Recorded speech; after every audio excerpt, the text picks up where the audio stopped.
네, 우선 잠깐만, 이분이 누구시죠? 김우찬이신가? 예, 김우찬 교수님. 지금 보니까 이제 이 자사주 소각 문제를 이제 결국 주주 보호인데 그 신주 인수권 그 보호까지 이렇게 연결시키시네요. 그러니까 결국 이제 주주를 보호하자는 이제 그런 입장인데 지금 제가 보니까 이 자사주를 제3자한테 파는 그 자사주 3자 배정 있지 않습니까? 그거는 지금 한국만 있는 것처럼 얘기하는데 다른 나라에서 그 우리나라처럼 이렇게 3자 배정을 하지 말아라. 이 못하는 나라 있습니까? 한국만 자사주를 제3자에게 배정하는 걸 허용한다고 말씀드린 적 없습니다. 다른 나라도 다 하고 있고요. 그러니까 다른 나라도 그 자사주 제3자 배정하고 있죠. 네, 그럼요. 하고 있죠. 그거에 대해서 그러면 부족한 적이 없습니다. 그런데 그런 나라들은 왜 가만히 두고 있죠? 우리는 지금 자사주 제3자 배정이 지금 문제가 되니까 자사주 지금 소각하자는 거 아닙니까? 그죠? 아니요, 지금 개정안은 소각을 반드시 해야 된다는 게 아니고요. 아니 물론 예외 조항이 있어요. 근데 저희가 예외 조항을 보니까 그 예외가 굉장히 엄격해요. 그래서 사실상 기업들하고 얘기를 해보면은 그게 너무 좀 이게 타이트하다 이런 얘기를 하고 있습니다. 그리고 또 제가 이야기로는 원래 우리는 이제 상법이 과거에 이제 지주회사를 금지하고 있었거든요. 복수결권도 허용이 안 됐고 그래서 이게 상호 출자, 순환 출자 등으로 이렇게 얽혀 있었는데 그걸로 경영권을 방어를 했어요.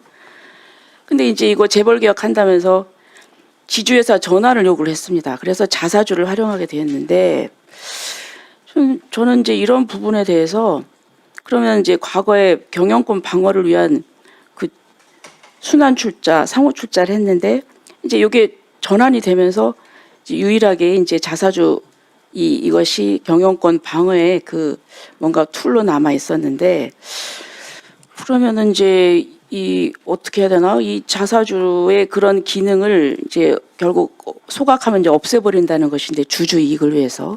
근데 지금 보면 우리 기업들이 이제 글로벌화 돼가지고 지금 뭐 헤지펀드나 이런 게 뭐 M&A 이런 공격도 들어오고 이런 상황에서 그럼 이 부분을 어떻게 방어를 해야 될 것인가 하는 이제 그런 의문이 하나 들고요. 그다음에 이제 황현영 연구원님, 네.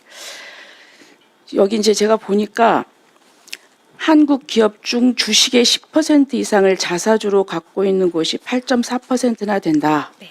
그래서 굉장히 많은 회사가 이 자사주 보유를 많이 하고 있는 듯이 얘기를 하고 있어요. 예. 그런데 지금 보니까 우리 그 신장석 교수님 아까 얘기를 들으니까 미국은 유통 주식, 그러니까 이 시장에 나와 있는 주식의 이 배를 넘게, 아무튼 100% 넘게 자사주를 갖고 있는 회사들이 많습니다. 네. 예, 사가지고 이제 그냥 놔두는. 그리고 골드만삭스, 뭐 IBM, 맥도날드, 코닝. 자, 그러면 그런 사람들은 왜 그렇게 많이 자사주를 갖고 있을까요? 그런데 그 사람들하고 비교를 해보면, 미국하고 비교를 해보면 정확하게 비교해 보셨나요? 어떤 근거에서 한국 기업들이 특별히 자사주 많이 갖고 있다 이렇게 얘기를 하시는지. 그다음에 또 해외 주요 국가에서는 자기 주식에 아무런 권리가 인정되지 않는다고 해서 활용이 제한적이다. 뭐 이렇게 얘기를 하는데 그런데 미국에서 이렇게 활용이 제한적인데 왜 그러면 뭐 이렇게 많이 갖고 있을까요?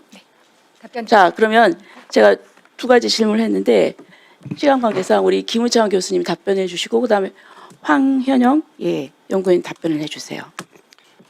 예, 그 자사주의 처분, 제3자 처분이 이제 유일한 지배권 보호 장치라고 이제 말씀을 하시는 분들이 있습니다. 근데 이거의 전제는 뭐냐면은 지배권을 보호하는 것이 그 선이다, 좋은 것이다라는 전제하에서 말씀을 하시는 거거든요. 저는 이거에 대해서 이제 동의를 하지 않습니다. 최고의 본인들의 지배권 방어는 결국 이제 경영 능력을 발휘해서 기업 가치를 올리는 것이지 결코 이렇게 자사주를 제3자에게 처분하는 편법을 사용해서 자기의 어떤 입지를 강화하는 그런 방법을 통해서 본인의 이제 경영권을 보호하는 것은 바람직하지도 않을 뿐만 아니라 굉장히 회사를 위해서도 주주를 위해서도 국민을 위해서도 결코 바람직하지 않은 방법이라고 생각을 합니다. 지배권이 보호되는 순간 절대 권력이 절대 불패하듯이 경영자도 결국은 사익 편취를 하고 자본의 효율성을 올리지 못하고 기업 가치를 떨어뜨리고 결국 국민 경제에 많은 부담을 준다고 생각합니다. 그래서 저는 그게 유일한 수단이라고 하더라도 그 수단도 없는 것이 맞다고 생각을 합니다. 네, 그다음에 말씀해 보세요. 의원님 말씀하신 것처럼 네, 맞습니다. 우리나라만 가지고 있는 게 아니라 해외 주요국도 가지고 있고요. 그래서 제가 서두에 우리나라 비율을 말씀드리면서 우리나라가 많이 가지고 있는 게 문제가 아니다라고 말씀을 드렸습니다. 이유는 똑같이 가지고 있어도 이걸 어떻게 활용하느냐의 문제이거든요. 근데 아까 신 교수님께서도 말씀하신 것처럼 미국에서 가지고 있는 그런 자사주는 합병할 때 또 인재 영입을 위해서 이럴 때 활용을 합니다. 그런데 우리나라는 역시 그거는 활용이 되고요. 그런데 다른 나라에서는 좀 허용되기 어려운 아까 제가 실제 사례를 들어서 말씀드린 회사의 배당 가능 이익으로 주주 전체한테 나눠줘야 할 이익으로 주식을 사서 그것을 최대 주주 본인한테 준다. 실제 사례입니다. 차남한테 준다.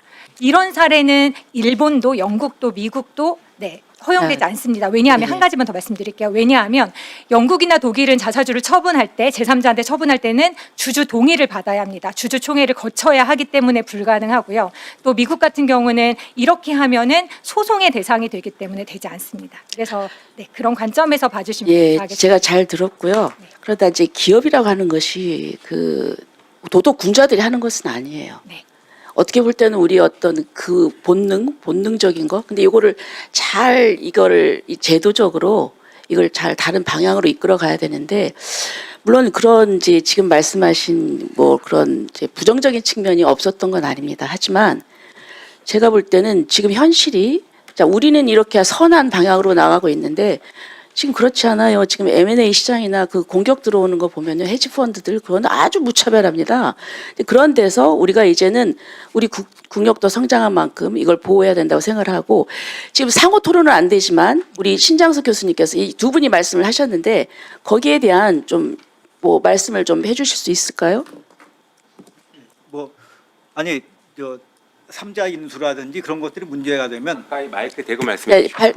말씀하세요. 문제가 되면 그 문제를 고치면 되지 소각을 금지시키는 것은 아니, 빈대를 소각을 잡겠다고 의무화시키는 예, 소각을 의무화하는 것은 빈대를 잡겠다고 초과 삼간을 불태우는 거죠. 1,400조라는 것도 어느 내수 1,400조에서 누가 그걸 불태우겠습니까?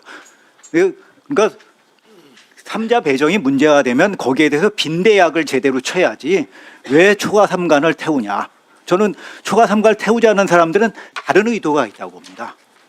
그래서 제가 아까 그것은 기업 사냥꾼이나 행동주의 헤지펀드들이 하는 얘기다. 왜냐하면 기업 흔들면 자기들이 이래저래 기업 흔들면서 먹고 살게 생기니까 그 부분을 제대로 봐야 된다 이거죠. 네. 또 토론하실 위원이 계십니까? 예.